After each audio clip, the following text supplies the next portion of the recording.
Hey everybody, it's been a while since I've put out a video.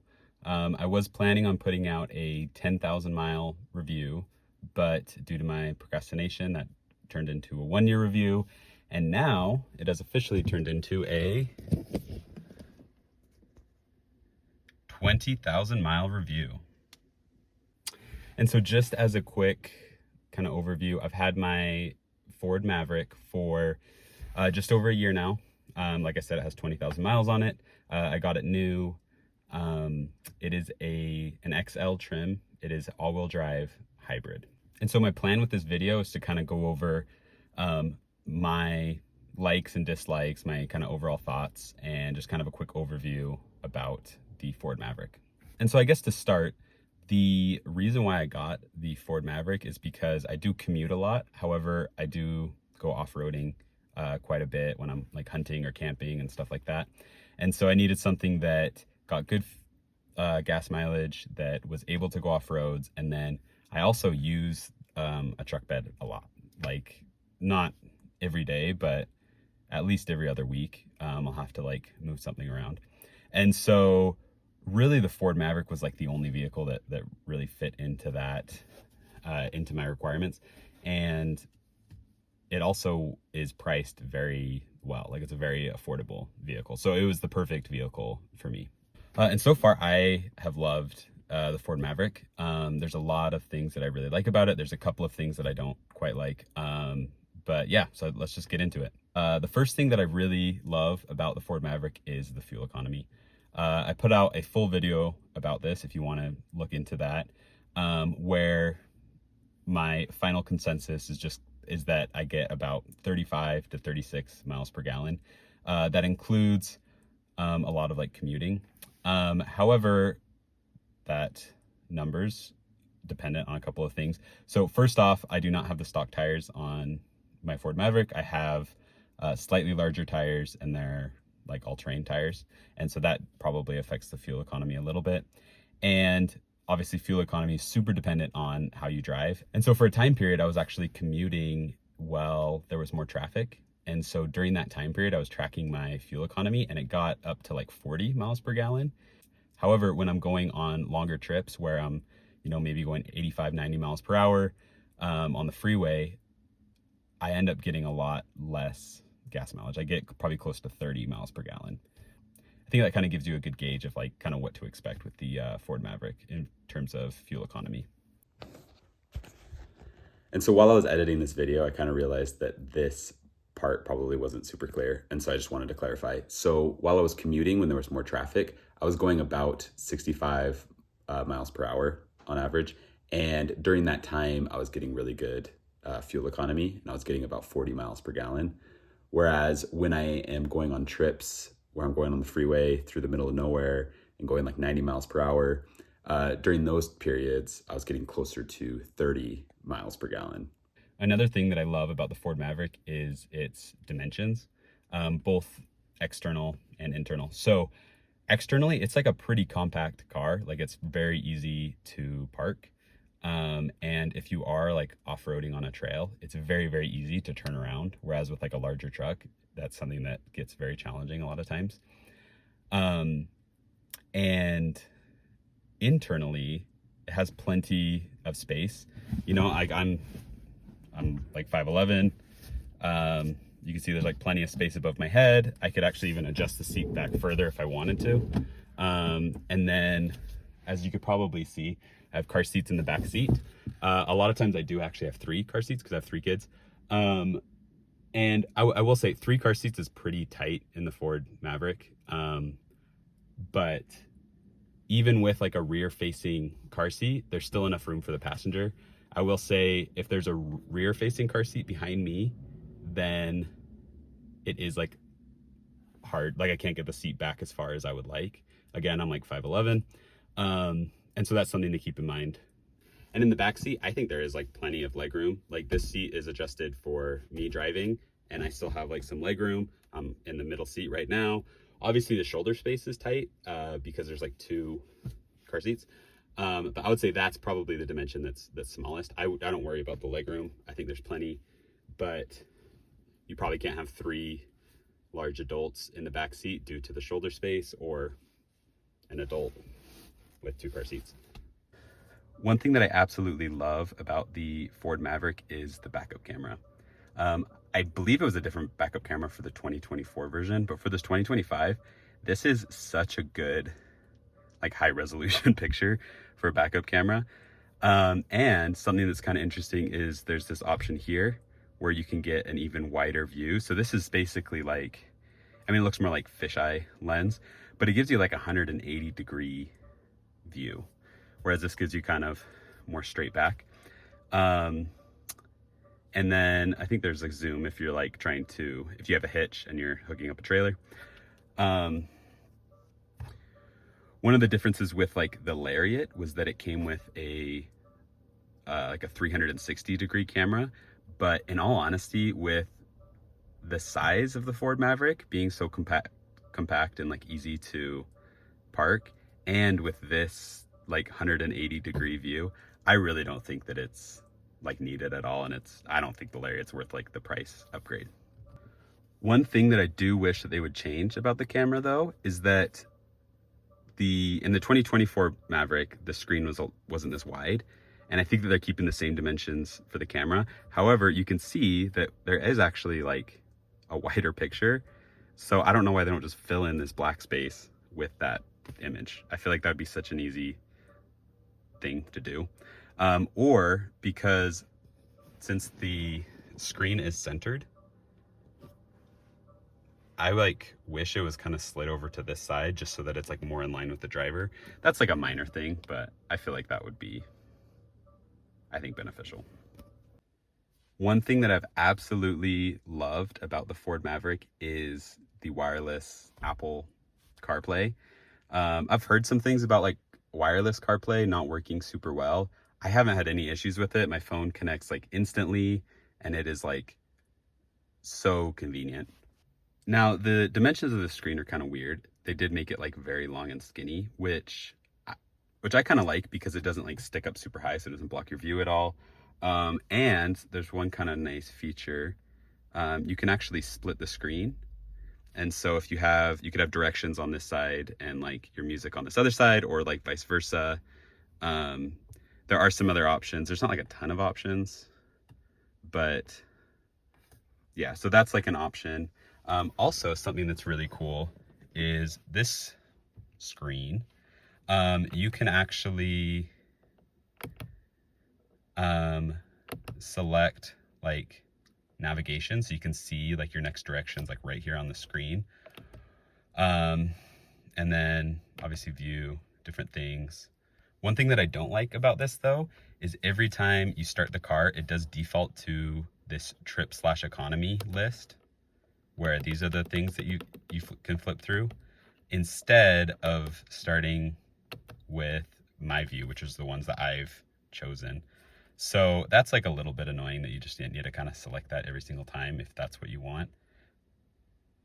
I do love how simple the screen is though. There are other gauges and stuff that you can select and put on the screen. And maybe I'll put like that all into like another video where I'll kind of do a more in-depth dive. But yeah, it's really nice not having it super cluttered with a bunch of stuff.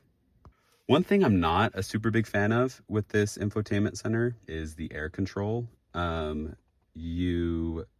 you wanted to change like where the air is, you have to select this and then select, go down. It just like takes a lot longer than like a manual one, and it's like not something you can do really well without like looking, whereas like if there were like manual buttons and stuff, you can do that while you're driving without looking. I don't like it, but it's fine because I usually just use this like auto setting, which just keeps it at that temperature, and so then I just will like change the temperature accordingly. And so I usually don't mess with like a lot of those other things. So it doesn't really bother me, but that's something that I kind of wish there were physical buttons for. And then another thing is if you are in reverse and then you select these, you can't actually like see what's going on. Like, so that's kind of just like, I don't know if that's like a bug. I guess you can change the temperature still. Probably the thing that I dislike most about the Ford Maverick is the color scheme. I don't know who came up with this, but it's like got a lot of black, and then we have this like grayish silver, and then we just have this like teal blue color. And I don't know who picked that, but that just, I feel like doesn't go with anything else. And so even like this armrest and stuff, it's kind of hard to tell in the video, but this is like a teal blue color. It's not like a black. And this is something that actually was one of the reasons why I got the XL trim, is because the accent color is black and it made it a lot better. Whereas with the XLT version, the accent color I think was like bright orange, and then they switched it to like bright blue. And then in the Lariat, you get like a leather trim like on the chairs, but it was like this weird like light tan. They just are adding way too many colors. And so I don't know who picked the colors for the Ford Maverick, but they did not do a very good job. That's like something that doesn't really affect like the car at all, but that is probably my biggest dislike of it, is just that color scheme. Another dislike is that I would say that the Ford Maverick, it does feel like a little plasticky. Like this is kind of like a soft touch type material, but it is like plastic. So it just feels more plasticky, like the door just looks plasticky. However, it does feel like really solid still. So there's not, I don't have like an issue with it. It just feels a little plasticky. Kind of going off of the plasticky thing I was talking about, this is one thing that I feel like makes it feel more like a car and less like a truck, is this plastic trim. Like I've lost like almost all of these little things. Like they've just come out. So I've got some replacement ones that should be stronger, but that's something where it's like, I feel like a truck that shouldn't be that easy to come off. So that just makes it feel a little cheaper, more car-like, less like a truck. And so as you can see, I've completely lost 3 of them, and 2 are just basically sitting in there, and there's only 1 that hasn't broken yet. And so what I did is I just got some aftermarket ones that are supposed to be a lot stronger, and just replaced all of them. And they're really easy to install. You just kind of push them in there. And so I'll update you guys to see if those actually hold better. And then though the bed is pretty small, it is like very deep. And so if you look, like it's like normal depth. And so because of that, you can actually fit like a lot of stuff in there. And one thing that's kind of good to know is diagonally from like this corner to that corner is about like 8 feet. And so if you're picking up like 8-foot pieces of wood, they don't really hang out at all. And so you can pretty much just throw one bungee cord around up here and just hold in wood and it's not sticking out. They've also put in this mid setting for your tailgate. And so if you're picking up like 4-foot by 8-foot pieces of plywood, it'll just sit perfectly on the wheel wells in here. And so I've done that, and that's been really convenient. I do actually love how simple the interior is for the Ford Maverick. There's not like a ton of buttons or gauges, and a lot of that is because a lot of stuff is in the infotainment center. But it is just a pretty simple design, which I really admire. One thing that has really impressed me about the Ford Maverick is how well it does off-road.